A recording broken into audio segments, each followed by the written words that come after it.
Well, hello, welcome back. Brandon Media Strategies. We're in session one, part B. Today, what are we gonna do today? Today I got some follow-up. I want to say like no, don't want to call it tricks and tips, but I want to make your life easier, and I will go over this more than once, which is with saving the PDFs uh, in the programs, and I have a simple solution for both of you, or for all of you, not both of you. Uh, I was thinking there's two ways to do it. Because these are things you can set up and make automatic if you know how to do it. So I'm going to show you how to do it automatically. I was going to wait, but I will show you how to set those up automatically. Um, for the people who have submitted to the midweek project review, holy cow, I wasn't expecting that and I didn't look. And so I looked this morning and I was like, oh, people are doing it. And so I apologize. I will look every day now. I just assume people are going to give me messages of not getting stuff, but I'm amazed and I've commented back. And then the other part is the comments in the future will be videos. They weren't today because if I can type them out and it's like one sentence, it's going to be one sentence. If I should turn this on while I'm just doing this. It'll be one sentence. I'll type it out. But if I have changes, it's going to be a little video in which I like talk and draw on the screen for you. Uh, they reset all the computers here. So I didn't have enough time this morning to figure everything back out, how to reset like my quick keys to work with video recording to get your recording. So I will do that in my free time today and tonight. So no matter what, you'll get screen recordings for pretty much everything. I think it makes it easier when I talk back and I'm like circling stuff on your sheets or on your work and then telling you about it rather than me trying to type out like on page 3 in paragraph 2, there's a little jagged thing. So I'm going to start doing that. But please keep posting. Use that midweek project review. It is where I will tell you how to make things better, what to fix, what to change. So please use it. I love using it. I wasn't expecting it so soon, so I apologize if you waited a day to hear back from me. Usually it's 24 hours, just depending on when you post it. I try to get to them right away. So that's that. What I'm going to do is I'm going to go over, I'm just going to run through the graphic design discovery. I didn't set that one up. For the every designer needs to know, I actually, excuse me, did the whole project for the graphic design discovery. I just kind of opened it, walked you through it, and then showed you an example of my Aaron Draplin one of like, this is what I'm looking for. 100 words, 5 images, make it look cool, make it match, like show your style off, like do whatever you can to get it like to look like your style. But it's also meant to be kind of a quick design project where you're working on all the design fundamentals a little bit as fast as you can. Alignment, titles, hierarchy, everything that you learned in 103. So, that's what I did. So I'm going to go over this again. I'm going to open the document. I'm going to run through the document and I'm going to show you how to make those PDF saving settings. So I'm going to get started with that. I'm going to turn off my little video and let's get started. I'm going to open this and then move it to the side screen so I have this to look at. And I'm going to open up Illustrator. And it's the same instructions for every assignment except for the sizes change on every assignment. So don't just kind of think like, oh, I can just make one and then always update. The size changes on every assignment. And again, all of the assignments, all the small assignments that you create, you will use again in this course. So don't lose them, don't forget them, and don't not do them. You'll need them. Everything you create, every designer needs to know all the discoveries, all the media, all the brand, all those smaller projects will be used again before the end of the semester. So don't kind of be like, oh, I threw it away. I got a new computer, didn't save any of my stuff.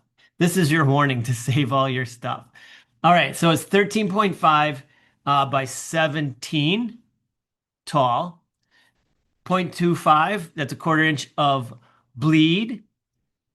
and then we're set on that. Then I am going to create a margin layer.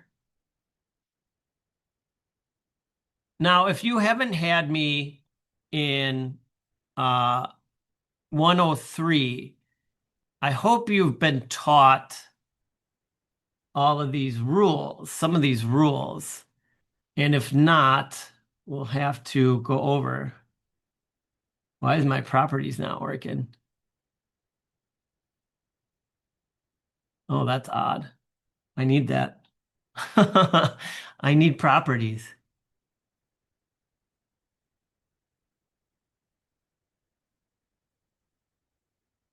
So look at this. This is a perfect little thing that if this stuff happens, what do you do?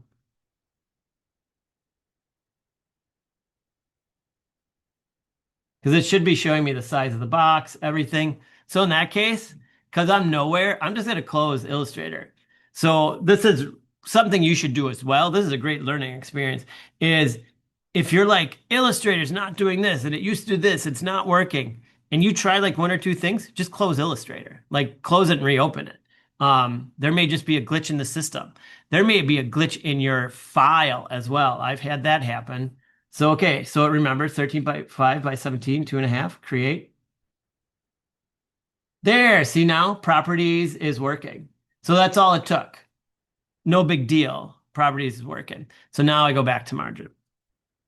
So instead of banging my head, trying relentlessly to get this thing to work, all I had to do was type it in. Like restart it. So it's 12.5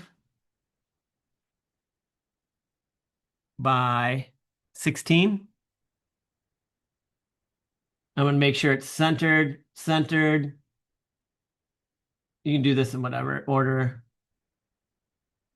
Magenta, 1 point. I'm going to turn on my rulers, get my midpoints locked. Just so why not know where everything is? It's so easy to do this. Why not, eh? And then you don't even have to lock it. I always do. And then go to with margin selected, go and make it a template. I just went back and looked at some other projects, and people are using the templates for like a whole ton of things. It's pretty great. Crop marks. This box is the same size as the whole thing, but there's no fill and no stroke. And then under FX, it's crop marks, and it puts them on there. I'll zoom in so you can see them. Okay, so the other one is, and then you can do this afterwards. Just make sure it's perfectly centered. My crop marks look like this. These are just called Japanese crop marks. And something I got used to using, like somebody showed me decades ago, and I'm like, those are cool. And I've never stopped using them. If you're so inclined, it just shows like the cut line is here and the cut line is here. I don't know why I prefer them, to tell you the truth. But if you go under your preferences,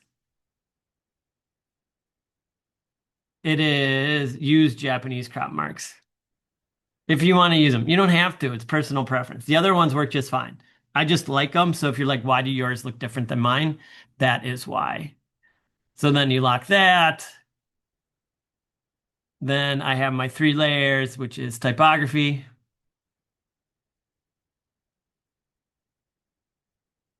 images,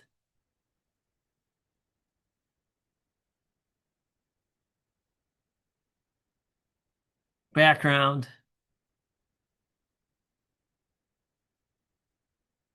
Put the background at the bottom, right? Like why would the background be in the front? Change layer order. And for the most part, for everybody, like having your crop marks, your margin, and if you do any other templating, those should be at the top. And then everything else at the bottom. That just means that you're going to see it. And I know a lot of students like hate looking at the margin, but it's there for a reason. I feel like I should go over it. The margin is the safe space. Nothing important, no text, no images, like no head, like a partial of the head should go beyond the margin.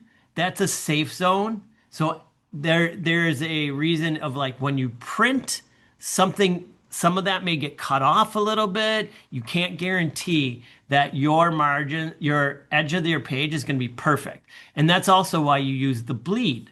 So the bleed is excess. So if I have a background, the background, let's go here, doesn't go to the from the artboard. Let me do a fill. Let me do a gross fill. It goes all the way to the bleed. The reason being is when we say something's going to print, you in your mind probably think, oh, like a printer, like in a house where an 8.5 by 11 piece of paper, comes out and you're like, there it is. Well, if you want anything to go to the edge of your document, like all the way to the edge, you need to bleed off. And it is having it go right to the edge. Oh my God, it's got a special name. Full page. It's like full bleed. It's just called full bleed. But what they do is what you don't know is when a printer prints this and you say it's printed on an 8.5 by, I want it, the end product is 8.5 by 11. They print it on a piece of paper that's bigger than 8.5 by 11. They print over past where they should. They print the crop marks and then they cut it out as accurately as they can. And that way you have color all the way to the very edge of your paper. So that's why it's super important to, if you have a background color, that it goes all the way to the bleed, which is past the artboard, and that any information that is important never goes past the margin. This gets super important if you're working in anything that is in a like magazine or book style setup, because then you're going to have offset margins where the spine is going to have a bigger margin than the outside. You may run into times for poster setups. You may just be like, oh, it's a poster, but the people who are printing it know where it's going. And so what's going to happen is they're going to be like, oh, a frame goes on top, like the piece of paper fits in it. Then a security frame goes on top, but it's not even all around. So they'll tell you like, here is the margin. And then if you're like, oh, that's okay, I'll put it past the margin's really big. It's because they have a frame going over it. And then all of a sudden you have like, say you put a QR code too low, half your QR code is blocked because you went past the margin. So the margin's super important. I can go over the full layout lecture I have that I give in 103. It's pretty quick. I'll do that down the line maybe. So, but that's why all these markings are so important. They each have to deal with the final print product that somebody's gonna deliver to the client after you're done with it. So say I got this set up, and then for just for this demonstration purposes, I don't know why I chose green. It's like one of my least favorite colors. I just put in a background. I'm going to put in a background and then I'm going to put in like a stripe of weird color just so we see what's going on. Good enough. So I'm all done. So does that just mean somebody arrived? Oh, you have a question. Does it matter the order of the crop marks and the margin? No, the crop mark and margin, and if you have other templates, that doesn't really matter. I think 90% of the time I put crop marks top, margin second. I don't know. You just get in a habit, but like they shouldn't be, the margin shouldn't be at the bottom. The margin is there to help you. No, don't go beyond this. So good question. But yeah, some of the technical stuff should go up at the top. And then you don't worry about it. I think when I'm working, it's, like when you're working and you're working in layers and you start populating layers, the more they are toward the middle than the top, it's easier to get to them. So this may sound really weird, but kind of the faster you can get the items, the faster a designer you are. So if you have like all your important stuff at the top that you're using, you're actually going further than you need to, because usually you're working in the center of the screen and then you zip over. So if I have layers, I'll have layers down to here. And then I'm just like zip, zap, zip, like it's just straight across. I'm not up to the top. So that's probably another great reason. It's just the way you work. Um, and if you don't know this already, when you're working in all your programs, set up your panels the same. So if I open InDesign and I go new, create, uh, it's layers, links, pages, properties, libraries. All right, I'm going to take InDesign away. Layers, links, they don't have pages. Properties and libraries just got moved down because of that thing I just did, but libraries is supposed to be right there. And then if I open Photoshop, it's the same. So all of my programs are set up where the 3 or 4 most used panels are always in the same spot on every program, no matter what I do. That just makes it easier. I don't have to remember. I just know layers are always on the left. Personal preference. I used to have layers on the right. For some reason, I moved them to the left, and I've preferred it since. I have no idea why. It was in the past year, and I stuck with it. Um, that's that. So there's a bunch of tricks and tips. Now saving. So when I go to file, so I'm going to do a save as, just a generic save as. I'm going to save it to the desktop. AI, and I'm just going to call it test underscore 01. All right, so this is just the AI file. Save your working files wherever you want, and however you want. Just know that you need to come back to them at some point in your life. So if you're saving to the cloud or you're saving, just know where your file is. Again, I went over that stay organized thing. Do that if you need to. I actually have a brand folder. I don't know why I just didn't save into the brand folder. So now when I'm gonna do my PDF. So I'm gonna do export as. Now I'm going to bring up my little saving sheet, and this is going to be for the client. So I'm going to do underscore client. I'm going to change this to PDF, and that's all I need to do right now. All right. Now, when I hit export, it brings up this. All right. So what I'm going to do is for the client one, I'm going to go through my thing. Smallest file size. This should be checked. View PDF after saving. I'll talk about that in a minute. That should save. I go to marks and bleeds and they get nothing. Now, if I go here, this little dot right there, I can save this preset. Joel's client preset. And I hit OK. So you got to make sure it's absolutely perfect. And then I hit export. So what's going to happen is my thing exported. It's perfect. And I'll show you in a minute. But now I'm going to talk about the PDF. It is really important for you to look at the PDF before you turn anything in.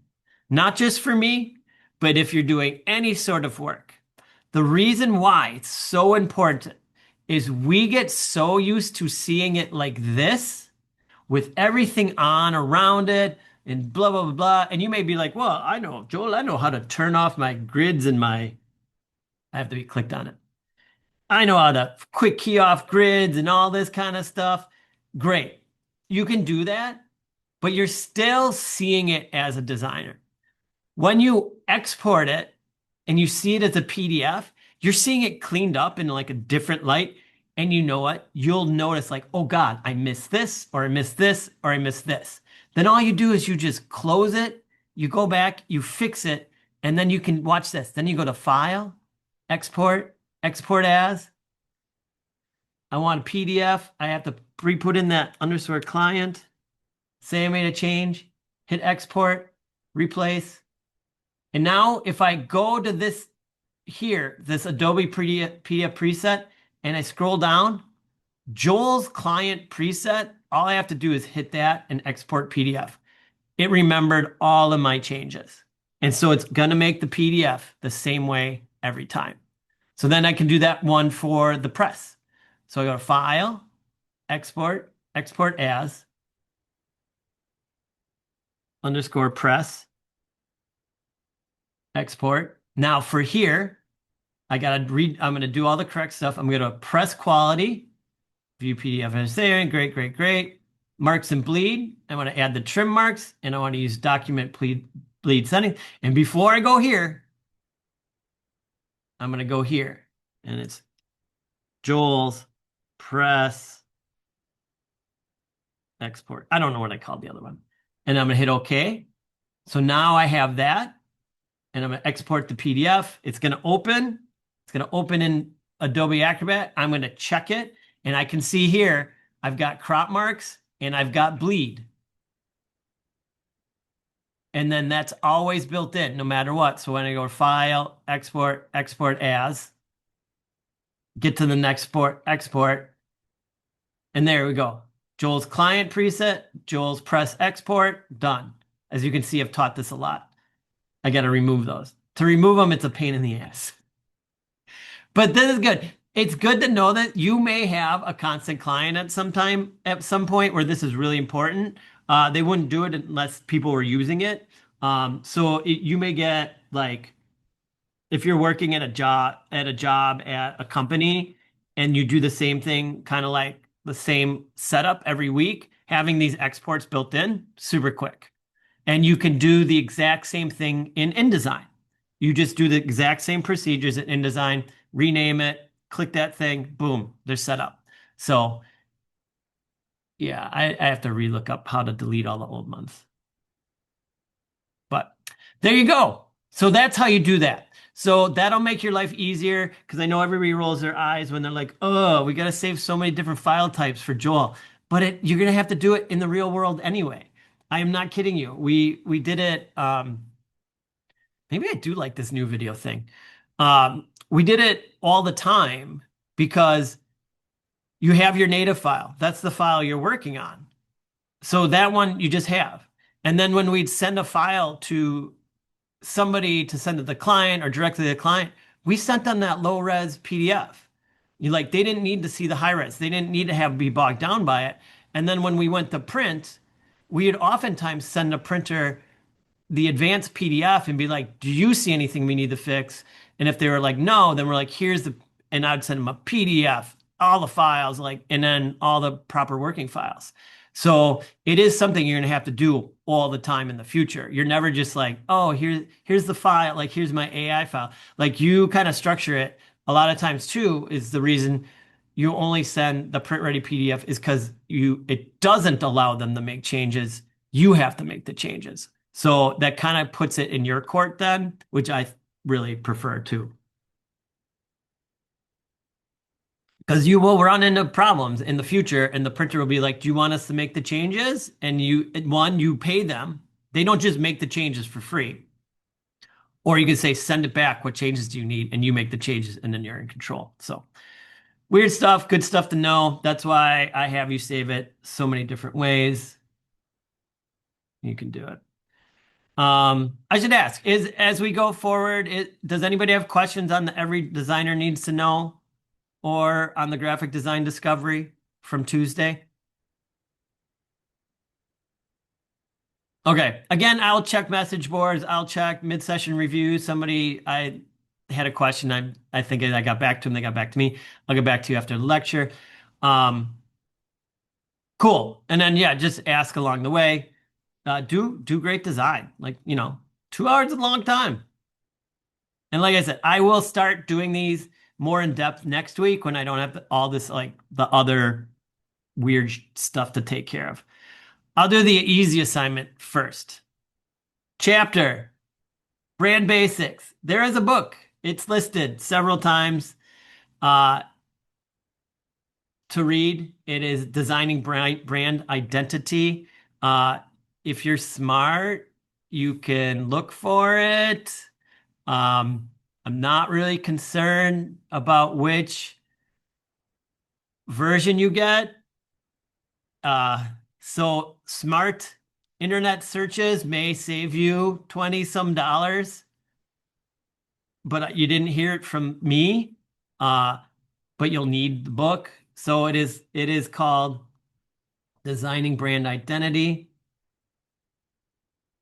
You can get it from the bookstore, or if you're like, shoot, I need to find it sooner, and there happens to be a PDF after the number. PDFs are downloadable. So dig around. Um, you might be able to find something.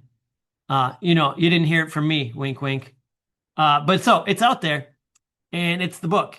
And everybody gets confused by the book because the book's broken out into 4 sections. And then those sections each have chapters in them. But the beginning sections, I think, are named the first chapter. So it's a little confusing. I want you to read chapter 1, Brand Basics. It's like the first, I call it first 37 pages. Did this download yet?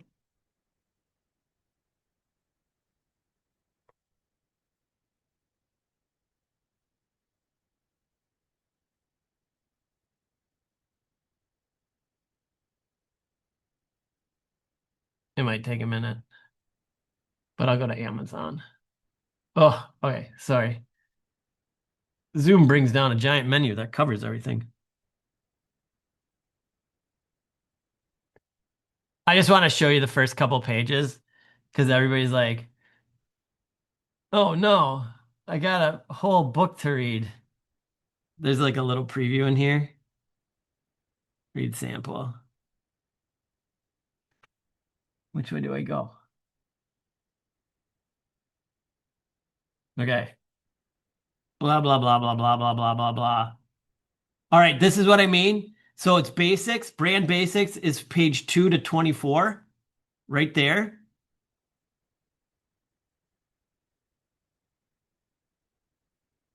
Didn't start yet. Okay. So again, brand basics 2 to 24. These are how the pages are laid out. So just so you're not like overwhelmed with 24 pages of reading, this is literally the first page. This is the second page. There is not a whole lot of text to read. So don't like get overwhelmed with like, oh my God, he gave us 24 pages to read. There's like 6 words on this page. So there you go. Like just kind of relax, just be like, oh, okay, I can just peruse through this. This page has no words on it. So don't get overwhelmed. And then you're just gonna write up. I have the book. I know the book. I've read the book. I don't care what I know what the book is. You are to write back what you found interesting. Personally. Like, oh, you know what was super cool is this quote by so and so. I really got mentioned out of this part here. That's what I want to know. That's what you are to write. Write about something that you found interesting or jumped out to you in the section. Don't give me the AI. If you give me the AI, like in Wheeler's designing brand identity section basics, blah, blah, I'll be like, okay, AI, thanks for that.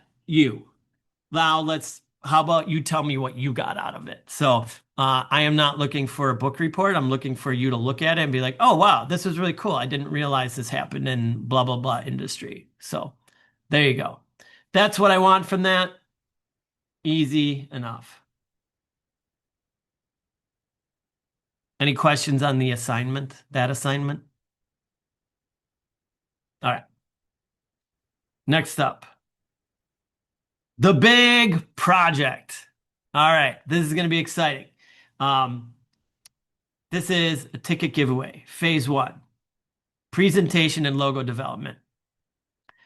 Bubbler drinks. In case you don't know it, Bubbler drinks.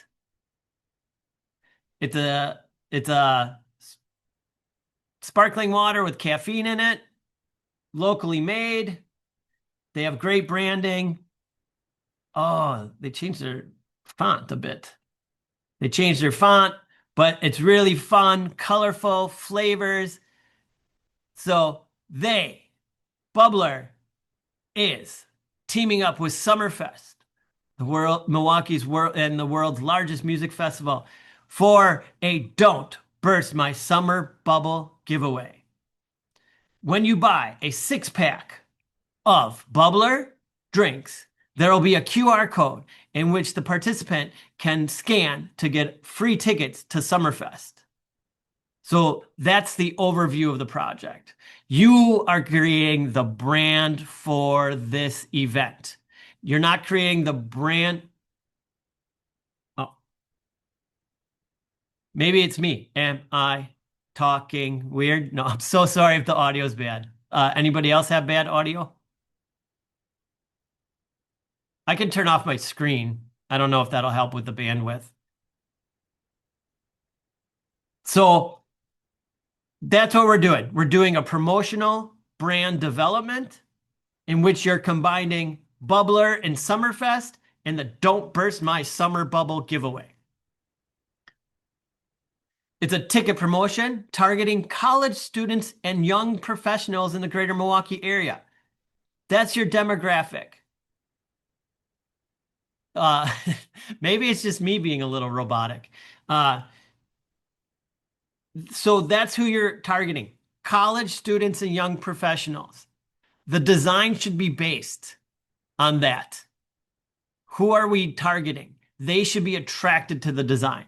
Not old people, not little kids, college kids and young professionals. Those are the drinkers of Bubbler. That's their key audience. Those are the people going to Summerfest and old people, but we're doing the young people. The promotion spans from March to May, aligning with the end of the academic semester and culminating with Summerfest in July. So it's March to May, then they submit their thing and they get their ticket for Summerfest in time for Summerfest by the end of the semester. Pitch, join the vibrant spirit of Summerfest. Oh, damn it. Excuse me. I meant to make. Oh, that's not what I want. I mistakenly made, I wanted to zoom in on this. I was still zoomed in on the Zoom, and then it made that really big. This is so dumb. All right. Join the vibrant spirit of summer with Bubbler Drinks exclusive ticket giveaway for Summerfest. Unlock a complimentary Summerfest ticket with each purchase of a refreshing 6-pack of Bubbler. Celebrate the season with Bubbler and the enhancing melodies of Summerfest. What's due at the end of phase 1? Students must submit one PDF document, 16 by 9, that includes the following 2 primary components. Research. This section should serve as a foundation for creative work, is where students present their rationale and creative direction. There's a list of deliverables. So you are going to be creating 3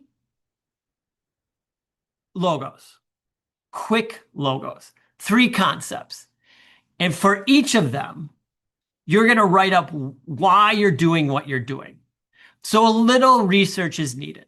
Not much, but you need to have a direction that you're starting with. And I believe I have doing. Yes.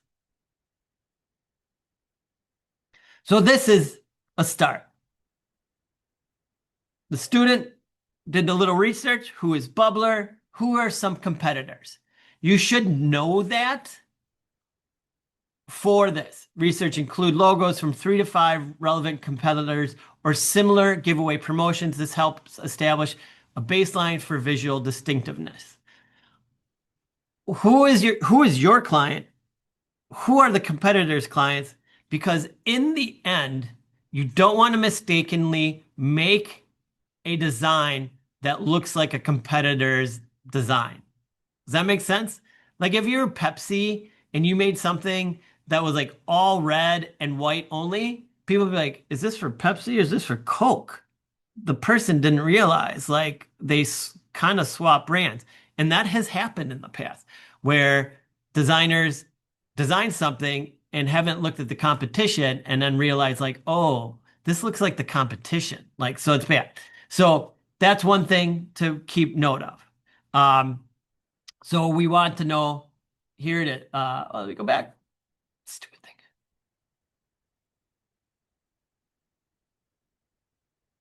So, who is Bubbler? Just so you know who is Bubbler. And then Summerfest is going to be part of it. So this person, their write-up, geometric retro. Uh, they wrote about it. They have a sample and then a quick sketch. Does that make sense? So they're like, I want to do one concept. It's gonna be like geometric retro. This is what I'm thinking. I found a sample of like what I want to get at, and then here's my version of it. Great. They wanted to do a mid-century modern little write-up. And this write-up just is explaining. The reason we do these little write-ups is you might not always be there. Somebody else may be presenting your work. And so if you have a little write-up, it makes it better for everybody else. This is what I was thinking. And then if it's out there, it makes things way easier. Why did you do what you did? Well, here, I did it because of this, and this.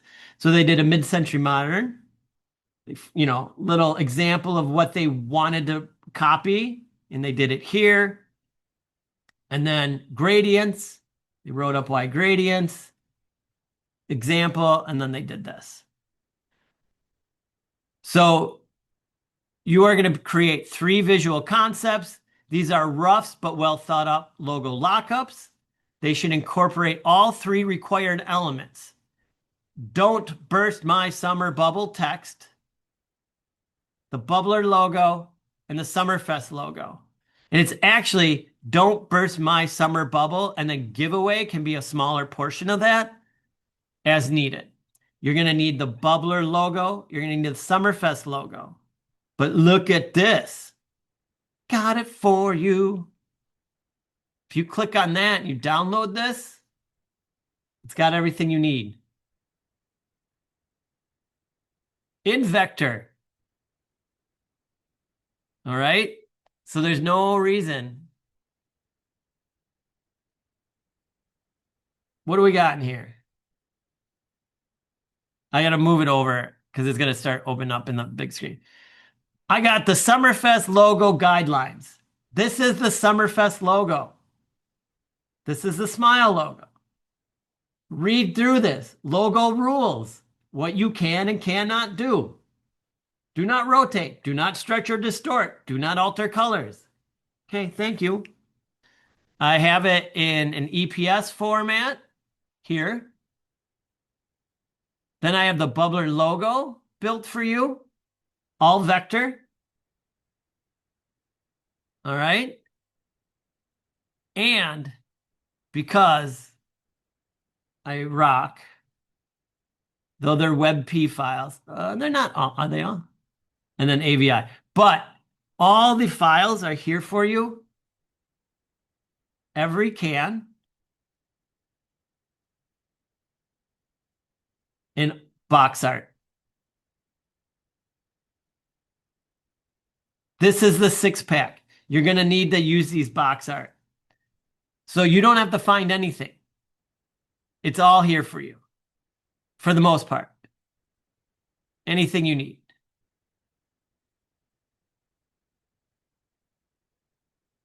All right. So concept presentation. Each of the 3 concepts should be presented with a brief rationale explaining the design choices. And then you're going to export a PDF. And you're going to upload the PDF, and that's your presentation.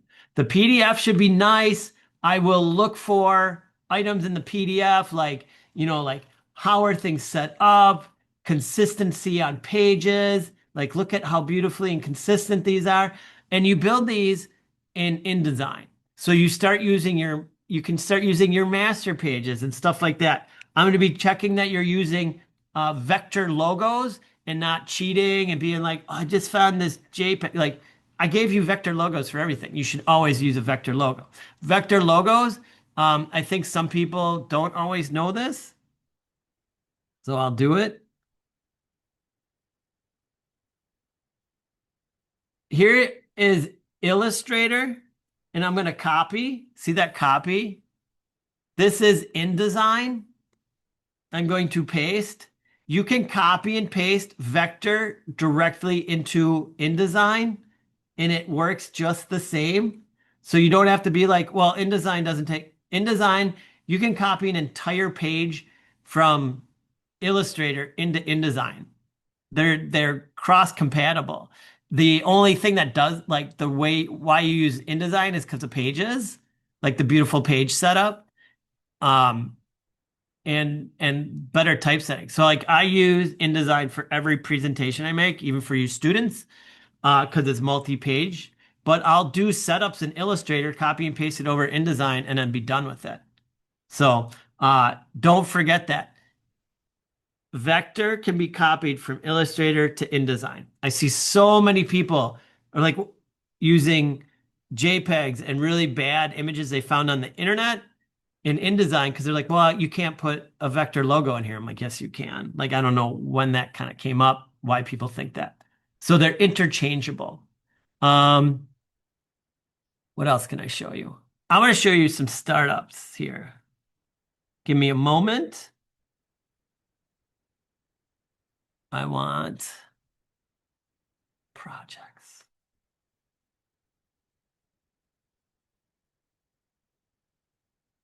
Looking for project A. And I have more.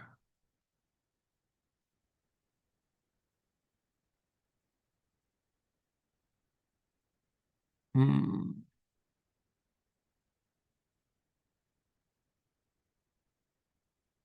So I just want to I'm going to open up more than one file here. I hope.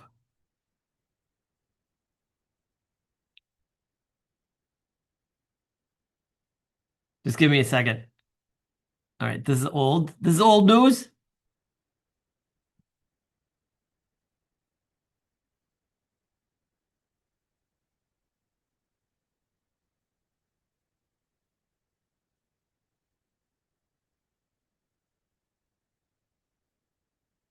All right, this is Bowler. Here, this is what I want to show you is like just playing around here. All right, thinking of an ideas.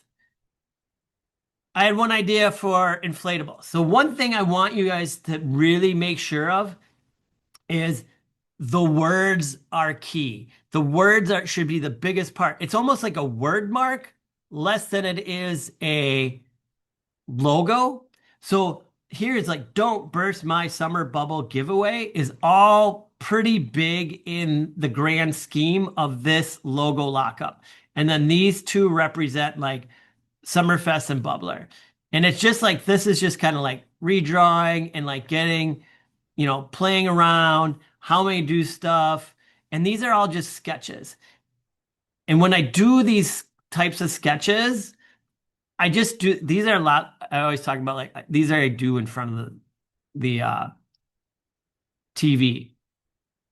Let's see what I got here. I got other examples to show you. And then that led into, let's go back out.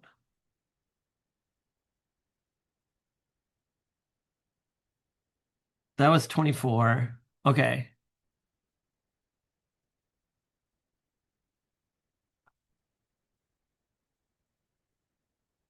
Sorry. That's a different. Let's do fall 25. Here's a good one.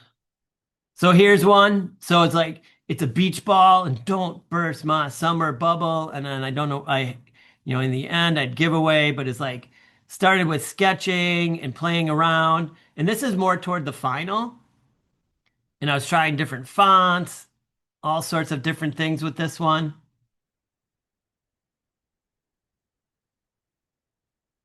And I'll do this more next week. Like I will come to you and on Tuesday.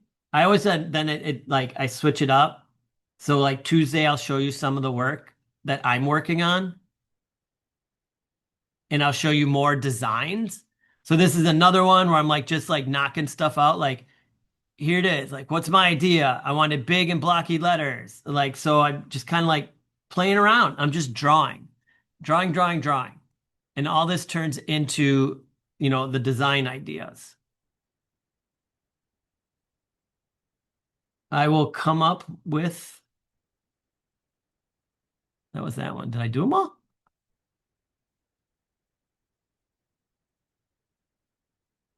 Okay. and then I'll show you some others.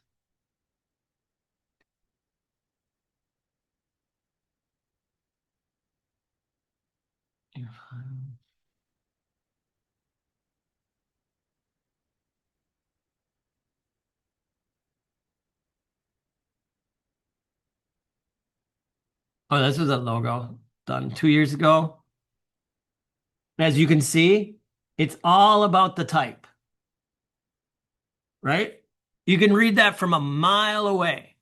Real big, bold, because this is going to go small on a package. It's going to be on a poster. It's going to be on a vehicle. You're going to be doing a ton of different designs, and this logo has to go in a lot of different places. So the logo needs to, I hate to say it, pop. It needs to stand out. I need to be able to see it from far away. So think about the text. Don't burst my summer bubble giveaway. That's what we want people to see. It is a promotion. So that's what we're going for.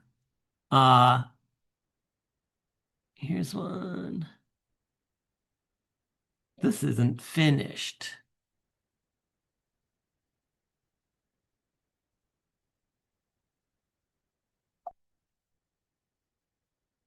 Oh, that was just more work on this, trying out colors, playing around.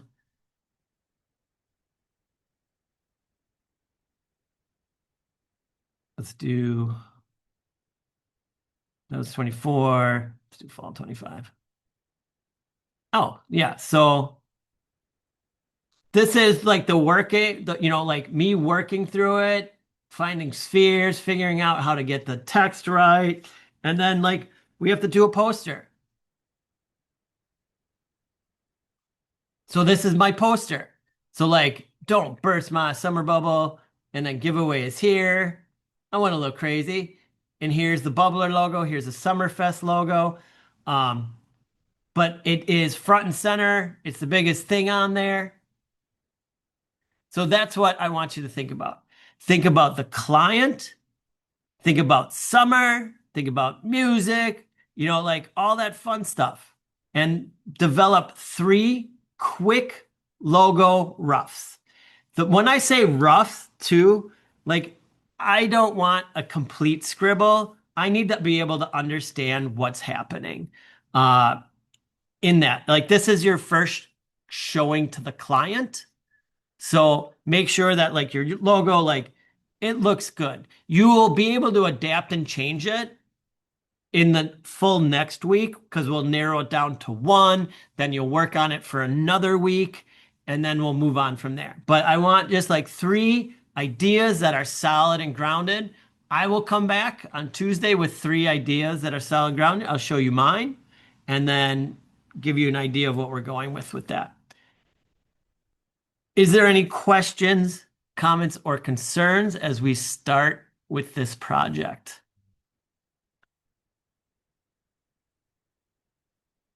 Any other information you think you need from me to get started?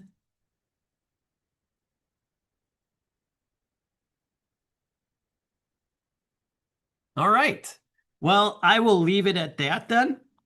A little bit under an hour. That's a-okay. But yeah, next week is kind of a rinse and repeat. I'll go over projects. I'll do some with you. I'll show you what I've been working on, show you my working process. And a lot of times what happens on Thursdays is I try to work on the projects because then if you see me designing too, you get a lot of tips like, oh, you can just move that over there like that, and like things you maybe didn't know about. So I'll do a lot of design in the class with you. I think that's really helpful. But we'll just get started here and then I will break out and you'll see stuff on Tuesday from me. You'll see stuff on Thursday from me working on the project as much as I can with you. I can't always do every little bit with the other stuff I have involved with the projects, but yeah, cool. All right. Well, doesn't seem like there's any questions, comments, or concerns. I will stay on checking the message boards and everything. Today it's easier for me to check at the end of the day after my 3 classes. Uh, cool. You know how to get a hold of me. Thank you very much, and I will talk to you later. All right. Bye-bye.